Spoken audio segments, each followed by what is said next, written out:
Seat జగనన్నకే రాసిపెట్టి ఉందని ఇందిరా అనే విద్యార్థిని చెప్పింది. కుమ్మక్కు కుట్రలు ఫలించవని తెలిపింది. వైఎస్సార్ చనిపోయిన తర్వాత బతికే భారంగా మారిందని కృష్ణా జిల్లా వాసులు తెలిపారు.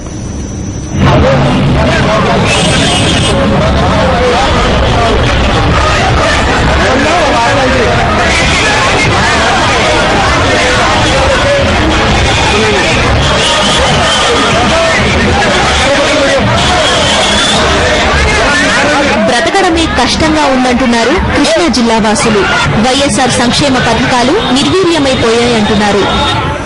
మాకు ఆయన ఉన్నంత వరకు మాకేమీ లేదు. మేము మోటార్ ఫీల్డ్ చేస్తున్నాము. ఏ లోన్లు కావాలన్నా అలా మా మహానుభావుడే ఇచ్చేవాడు. ఇప్పుడు లారీలు తోలుకోలేక ఆటోలు తిప్పుకుంటే ఆటోల మీద కేసులు బనాయించి ఆటోలు కూడా తిప్పుకోలేక రకరకాలుగా ఇబ్బంది పెడుతున్నారు. మోటార్ ఫీల్డ్ లో బతికే పరిస్థితి లేదు.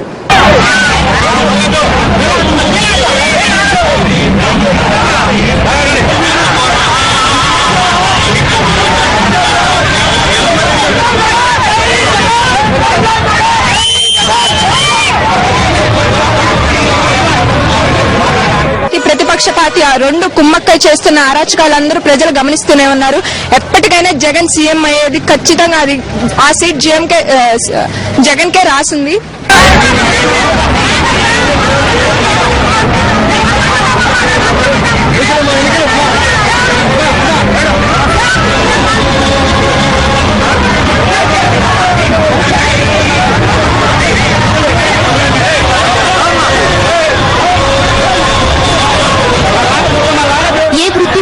ఇబ్బందులు ఎదుర్కొంటున్నారని ప్రభుత్వం నుంచి సాయం మాత్రం ఉండటం లేదన్నారు.